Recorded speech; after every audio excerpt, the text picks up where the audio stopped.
Whispers of the earth, early foraging and digging sticks. Before the plow turned soil and the scythe cut grain, there were only hands and sticks. Thousands of years ago, long before calendars and kings, early humans wandered quiet landscapes. They walked through tall grasses, soft dirt, and dry scrublands. Their bellies guided them more than tools. Hunger nudged them along. In these ancient days, farming as we now know it had not yet begun. But there was still food to be found, tucked within the folds of the earth. Tubers. Roots. Bulbs. The kinds of things that didn't grow on branches or hang from trees, but slept just beneath the soil, waiting. To gently coax these gifts from the ground, early humans used what they had, mostly their fingers and simple sticks. These digging sticks were nothing more than carefully chosen branches. Sometimes sharpened by rubbing them against stone. Sometimes hardened in fire. But always simple. Always slow. A digging stick didn't roar or rattle. It made no noise. It just sank quietly into the earth, nudged downward by a patient hand. It helped to loosen stubborn soil. It gave just enough leverage to lift out a yam or onion-like root. There was no rush. No plowing. No shouting of commands to beasts. Just a calm rhythm, press, twist, lift. Archaeologists have uncovered remains of these digging sticks in various parts of the world. In Africa, where humankind began, some sticks were wrapped at one end with stone weights. This helped them drive deeper into the ground. In Australia, Aboriginal peoples used similar tools for thousands of years, long, straight sticks for unearthing bush food. In the Americas, early hunter-gatherers used antler tips and bones in similar ways. Quiet ingenuity, everywhere. These tools required care. Though simple, they mattered. A well-shaped digging stick could feed a small band of people for many days.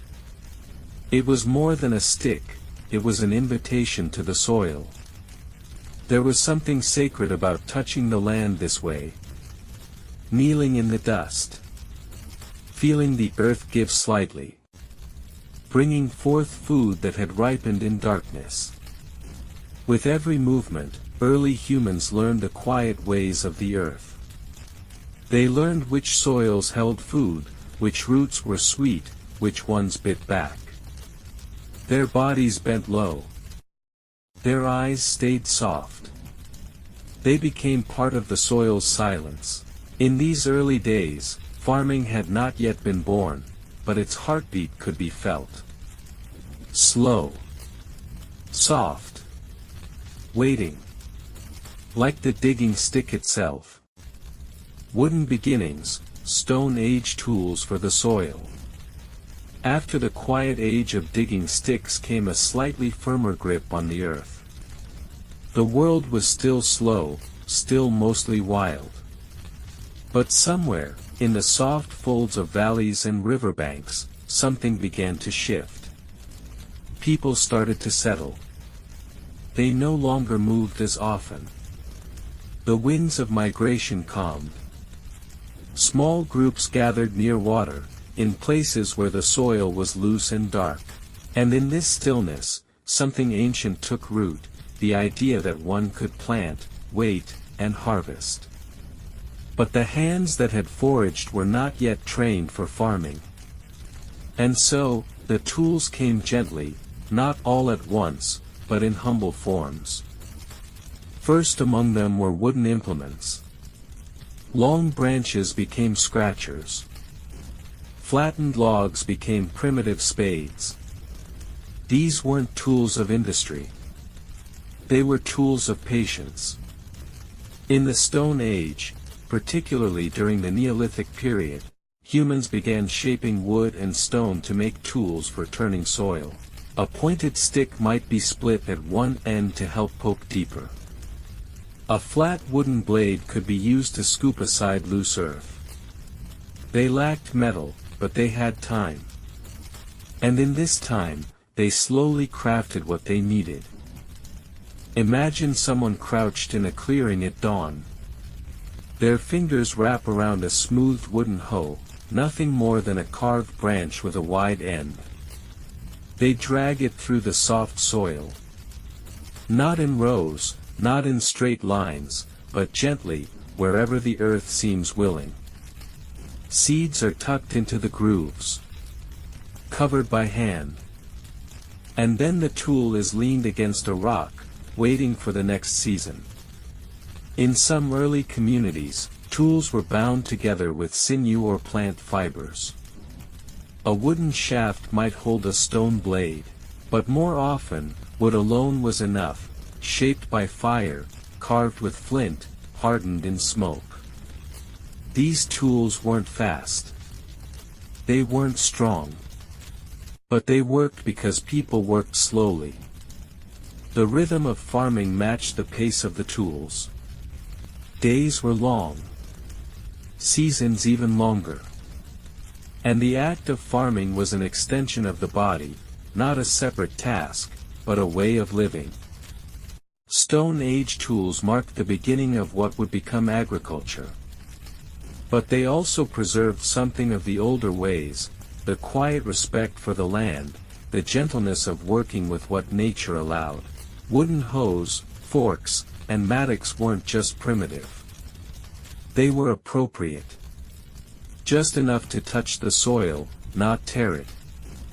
As generations passed, the design of these tools evolved, but their essence remained. Simple. Functional. Slow. They were tools made not for conquest, but for coexistence. Plows and patience, the Bronze Age innovation. Time drifted forward. The wooden tools of the Stone Age, though faithful, began to wear thin. The land, always patient, now met a new kind of touch, not forceful, but firmer. A touch shaped by bronze. The Bronze Age did not arrive like thunder. It came slowly, like morning light rising over fields.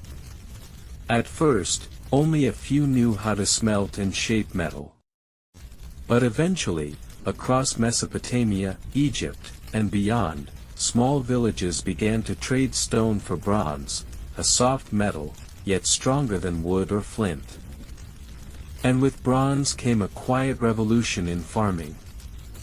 The plow, or rather, the earliest version of it, began to appear. Not the grand iron-beamed plow of modern fields, but a humble, simple frame made of wood, tipped with a bronze blade. It was known as the ard. A light, scratch plow. Drawn by hand or yoked to an animal, the ard traced gentle lines into the soil, opening narrow furrows where seeds could rest. It did not turn the earth deeply, but it marked it, softly, efficiently. It allowed larger areas to be cultivated, with less wear on the body. The use of animals, too, changed the rhythm of the field. Oxen were quiet giants, slow but steady. Their yokes were made of wood, their harnesses of leather. As they walked, the ard behind them sliced through the earth with ease. The farmer guided it not with shouting, but with soft clicks and whistles. A calm partnership, built over time. In Mesopotamia, where irrigation also developed, the combination of plows and water channels led to rich harvests. In Egypt, fields along the Nile were worked after the annual flood, with ards cutting into moist, black soil. The tools were simple, but they worked with the rhythms of the seasons, not against them. Bronze was also used for other farming tools, small sickles for harvesting grain, curved blades for trimming grass, and digging implements for turning compost. Each tool was forged by hand, sometimes even ornately decorated. But despite the shimmer of metal, the work remained humble. There was no hurry. Farming was still measured in the slow turning of the sun, the long wait for rain, the gentle push of roots through dirt. Tools simply made the waiting easier. What's striking about this age is how little the tools tried to conquer the earth. Instead, they coaxed. They encouraged. The plow did not rip and overturn. It traced the surface, like a finger in sand. And the fields, in return, offered their quiet abundance. In this chapter of farming, bronze gave shape to effort. But the patience remained. The soil, after all, still asked to be treated with care. Iron in the fields, a quiet revolution. Iron arrived like a whisper with weight. Where bronze had shimmered with warmth, iron felt colder, darker, stronger. It was harder to produce, more difficult to shape. But once people learned its secrets, how to smelt it from ore, how to work it in fire, it changed the tools they made, and how they met the earth. Still, it did not change everything all at once. The revolution was slow, like a tree growing. Farming peoples across Europe, Asia, and Africa began to replace bronze blades with iron ones. The Ard plough, that light wooden frame, now bore an iron edge. The sickle used for cutting grain had a sharper bite. Digging tools, once carved from wood and stone, became iron-shod and more durable. And yet, despite the strength of iron, the work of the farmer remained quiet. Tools were stronger, yes, but they were still wielded by hands that knew patience. The iron plowshare was perhaps the most important change. It allowed deeper furrows to be carved into tougher soils, especially in cooler, wetter climates like those in northern Europe. Where wooden plows once skipped and slid over heavy earth, iron dug in and stayed firm. It gave shape to deeper farming, and in time, to larger fields. This deeper cut into the land allowed new crops to be grown. Grains could root more deeply. Weeds were turned under more effectively. The soil breathed differently. Quietly, steadily, yields increased.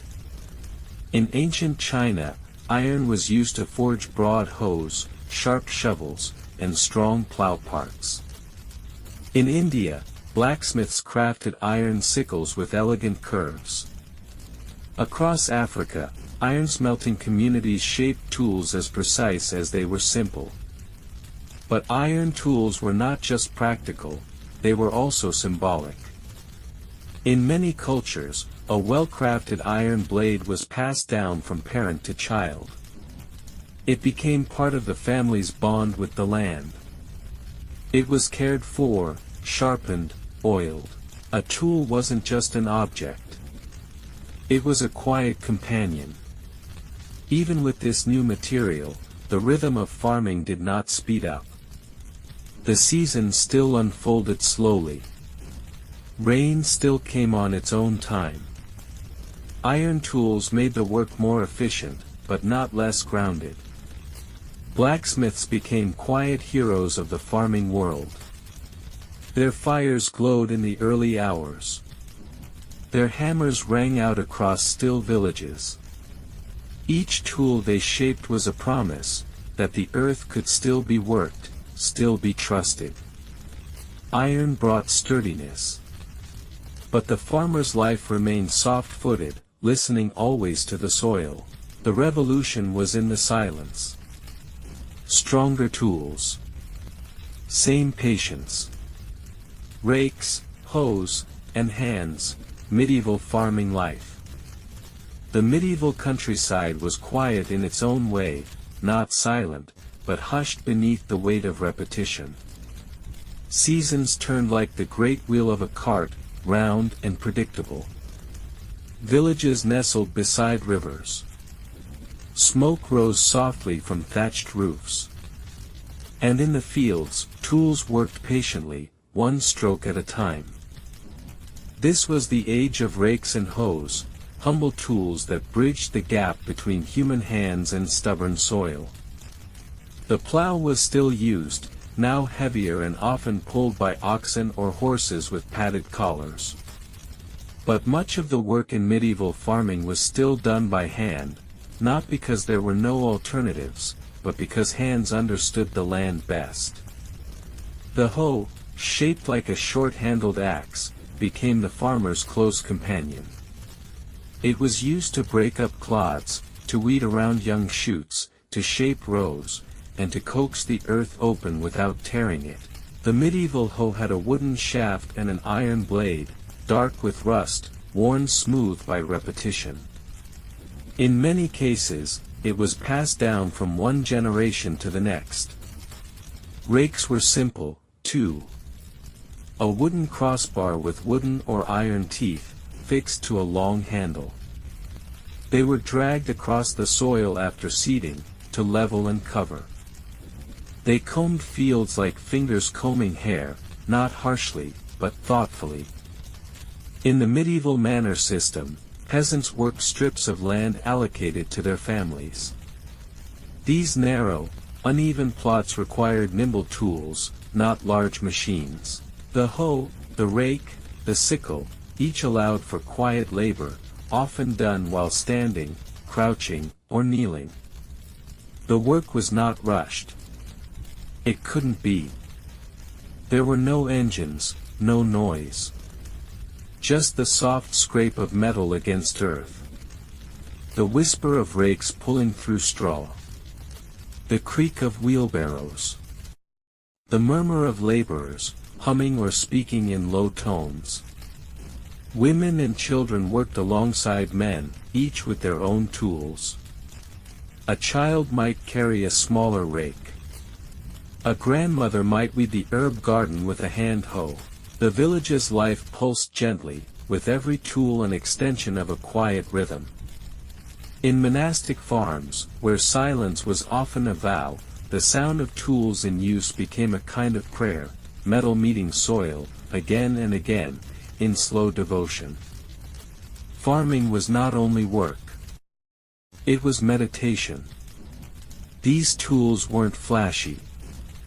They weren't new. But they were known, and in that knowing, they became sacred. To rake a field was to smooth it like cloth. To hoe the rows was to prepare them as one might prepare a bed, slowly, respectfully. Hands held the tools, and the tools held memory. In the medieval field, history did not gallop. It wandered. And so did the tools. Yokes and oxen, draft power in the quiet countryside. In the wide, quiet fields of the medieval and early modern countryside, power moved slowly, on four legs, under broad horns, and with heavy hooves. Before tractors, before engines, there were oxen. Calm, steady, deliberate. They were not fast animals, nor were they flashy. But they were dependable. And in the rhythm of old farming, that was all that mattered. At the heart of this slow revolution was the yoke, a simple tool of wood, shaped to fit across the necks or shoulders of a pair of animals. It linked them together and connected them to the plow, or the cart, or the harrow. Without the yoke, the strength of the oxen was wild and unformed. With it, their power became purposeful. There were different kinds of yokes, shaped by region and tradition. The bow yoke, used across much of Europe, curved around the necks and was held in place with wooden or leather pins. The head yoke, common in parts of Spain and Africa, rested across the animals' foreheads, fastened by straps around the horns. Each style had its logic, passed down through generations. A farmer would wake before the sun. In the gray light of early morning, he would approach the oxen, animals he knew by name. He would murmur softly, patting their thick hides. The wooden yoke, worn smooth by years of use, would be lifted into place. The animals would not resist. They knew the work. They knew the land. Once yoked, the team would begin its slow march across the field. Behind them, a plow or cart creaked in rhythm. The ground gave way, quietly. One furrow at a time. No rush. No panic. Just the long, deep breath of the countryside. Oxen were not only workers. They were companions. Their breath steamed in winter. Their ears twitched in summer. Their presence was comforting, a sign that the work, though hard, would be done. Yokes, though simple, were often crafted with care. A village carpenter might shape them from oak or elm, carving small marks for strength or beauty. Over time, each yoke took on the scent of the animals, the sweat of the laborer, the weather of many seasons. It became more than a tool, it became part of the story. And what of the farmer? He walked beside or behind his team. His boots heavy with mud, his hands on the plow, or resting on the shaft of a whip he rarely used.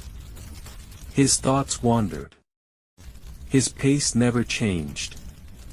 The world beyond the fields might have been changing, kingdoms rising, wars brewing, but here, the yoke held firm. The oxen moved forward. The soil turned beneath their steps. The countryside whispered, and the yoke listened. Wheels of change, agricultural tools in the industrialist. By the time the 18th century gave way to the 19th, the world began to hum, softly at first, then steadily louder. Smoke rose from chimneys that weren't from cottages. Wheels began to turn, not from carts, but from machines. The industrial age had arrived, not with a roar, but with a long, deep vibration that would reach even the quietest farms. Still, change in the countryside came slowly. Farming tools had always been shaped by the hand and moved by the body, or by animal strength. But now, new materials and new minds introduced something else: machines. Machines that clanked. Machines that rolled. Machines that needed coal, gears, and grease. And yet, even in this age of metal and fire, farming remained slow. The field still breathed in long seasons. Rain still came unannounced. The farmer still walked the soil with boots and hope. What changed were the tools. The mechanical seed drill, improved by inventors like Jethro Tull, allowed seeds to be placed neatly in rows, rather than scattered by hand. It was a quiet marvel, not loud, not fast, but precise. Seeds buried evenly, spaced properly. Less waste. More growth. The mechanical reaper, like the one built by Cyrus McCormick in the early 1800s, began to change how grain was harvested. What once took many hands and sickles could now be done by a single person guiding a horse-drawn device with rotating blades. The motion was slow, rhythmic, and strangely beautiful. Threshing machines began to appear, large wooden boxes with wheels and belts that separated grain from chaff. Powered at first by animals walking in circles, and later by steam engines, they worked while the air filled with the scent of straw and the soft sound of shaking grain. Iron, once rare and precious, now lined the wheels, handles, and teeth of many farming tools. Factories produced identical parts, strong, replaceable, consistent. The tools were less personal, perhaps, but more widespread. Despite these inventions, most farmers still worked with a mixture of old and new. A hand hoe leaned beside a seed drill. A wooden yoke still hung beside a steel-bladed plow. Not everyone could afford the machines. And many still trusted the feel of their own hands more than the promise of gears. In rural areas, children watched these new tools with curiosity. Some feared them. Others dreamed. And some just listened to the steady rhythm of machinery blending with birdsong. The industrial age brought wheels, belts, and bolts to the field. But even as iron turned, the earth remained soft, slow, and forgiving. Progress did not erase the past. It rolled alongside it. And the farmer, still, rose with the sun. Steam, steel, and stillness, 19th century mechanization. By the mid to late 1800s, the distant hiss of steam reached the quiet fields. It didn't arrive in a flash. It rumbled in slowly, like a low fog across the furrows. The farmer, still steady in step and set in rhythm, began to look toward machines not only for harvest, but for nearly every task. And thus began the age of mechanization, slow, clunky, but unmistakably forward-moving. At the heart of this shift was steam power. Where once animals bore the burden of the plow, now great iron beasts took their place, traction engines, rolling across fields with wide wheels and long belts. These were not fast machines. They lumbered and puffed, moving as if uncertain whether they belonged in the quiet fields. But they worked. With steam, one could power a threshing machine, pull a plow, or run a mill. They were impressive, yet loud. Farmers, used to the creak of leather and the rustle of grain, now adjusted to the clatter of pistons, the hiss of valves. Some welcomed the power. Others missed the silence. Steel, too, found its place. Stronger than iron, it offered durability and precision. Steel plows, like those pioneered by John Deere, cut through tough prairie soil where wooden and iron tools failed. Their blades shone silver in the sun, and when pulled by horses or steam engines, they carved deep and straight, furrow after furrow. Farming implements that had once been handmade were now ordered from catalogs. Seeders, reapers, binders, threshers, entire kits of mechanical help, shipped by rail or wagon, ready to reshape a farm's daily life. No longer tools of just wood and hope, but tools of metal and motion. And yet, for all the turning wheels and clinking chains, the farmer's pace remained familiar. He still rose with the light.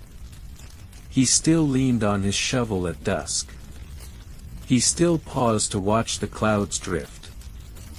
Some days, the steam engine sat idle, waiting for fuel or repair. On those days, old tools came back into the hands, the rake, the fork, the scythe. Farming was never just about the machine. It was always about the land. In towns and villages, blacksmiths shifted their trade. Instead of horseshoes and hoes, they now mended gears, polished pistons, repaired boiler plates. They adapted, slowly. Respectfully. The fields looked different. Rows were straighter. Yields were higher. But the quiet persisted. Even steam had its stillness, when the engine cooled at sundown, and the wind blew soft across rows of grain. The 19th century brought steel, steam, and schedules.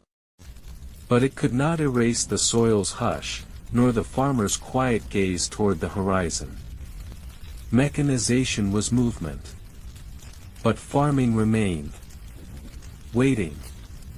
20th century tractors, slow power across the land.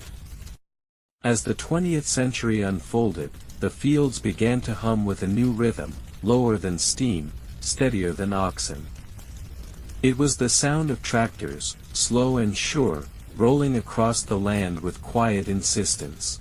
The earliest tractors, bulky and cautious, appeared at the dawn of the century.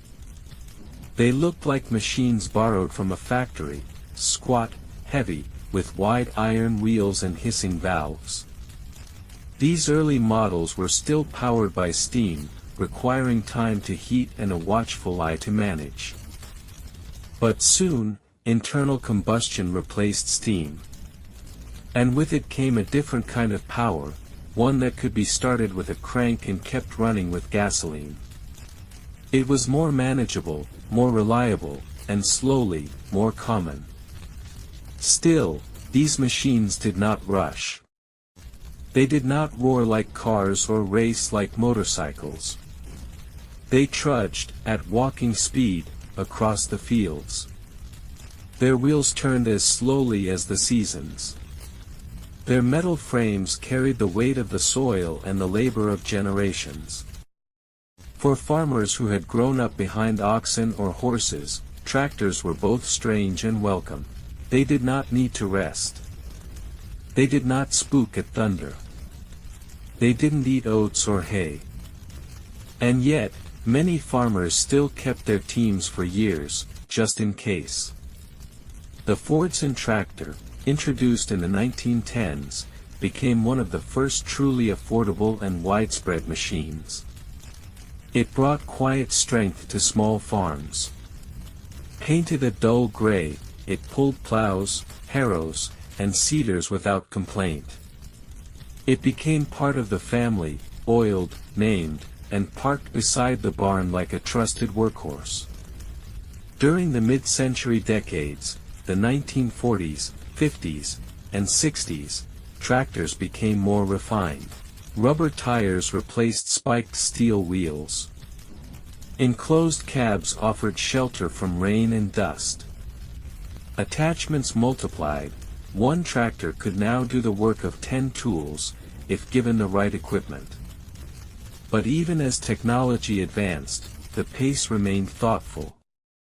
The land still dictated the rhythm. A tractor might help plant faster, or harvest more efficiently, but it still had to wait for the sun to warm the soil, for the rains to soften it, for the wheat to turn gold. In television commercials, tractors were sometimes shown as symbols of progress, modern, gleaming, unstoppable.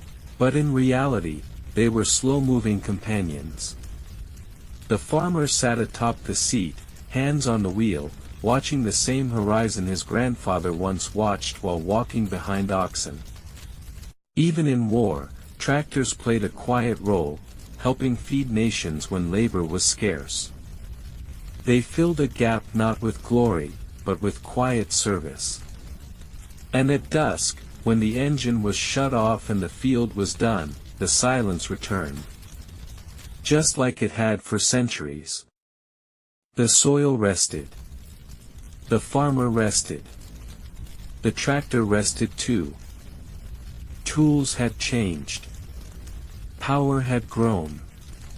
But the harvest still waited for time.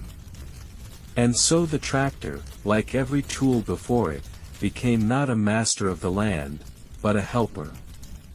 A gentle reflection, the tools that shaped our quiet harvests. And so, we arrive at the edge of the field, not rushed, not breathless, but gently, like the evening breeze settling over a long day. We've wandered through time, alongside the simplest tools and the slowest movements. From sticks pulled from trees to machines built from steel, each tool has had its season. Each served not just to break ground or gather crops, but to connect us, to the earth, to each other, to the quiet passing of time. The digging stick, humble and handheld, was a whisper, the first question asked of the soil. The hoe and rake, used for centuries, shaped rows and brushed aside weeds with the patience of those who understood waiting. The plow, light or heavy, drawn by beasts or steam, turned the land in lines that mimicked the passage of days. The yoke, fitted around the neck of a faithful ox, brought balance and strength to gentle hands. The reaper, fresher, tractor, louder perhaps, but still steady, simply carried the same old hopes forward on stronger wheels. Each tool was not just a device, it was a gesture. A quiet reaching out to the land. An attempt to live within the rhythms of the seasons. An effort not to conquer, but to collaborate. Generations of farmers have walked those fields. Their names are forgotten, but their steps remain, in the worn handles of wooden hoes, in the grooves of plow blades, in the dust that settles after harvest. Even now, with satellites and smart tractors and drones hovering overhead, the tools still echo the old ways. The seed still waits for warmth. The soil still needs rest. The harvest still comes only after stillness.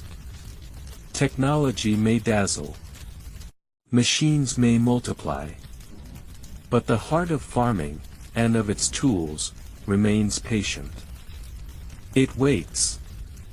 It listens. It grows slowly. Perhaps that's what farming has always taught best, that the quietest work often matters most. That the tools shaped for simplicity can hold centuries of wisdom. That in the hum of engines or the scrape of iron, we might still hear the echoes of a hand pressing a stick into soft earth. And when the last row is tilled, when the last tool is oiled and put away, there is no applause. Only peace. The wind through the wheat. The hush of dusk. The gentle rhythm of a land that's been touched, carefully, humbly, by hands and tools, for thousands of years.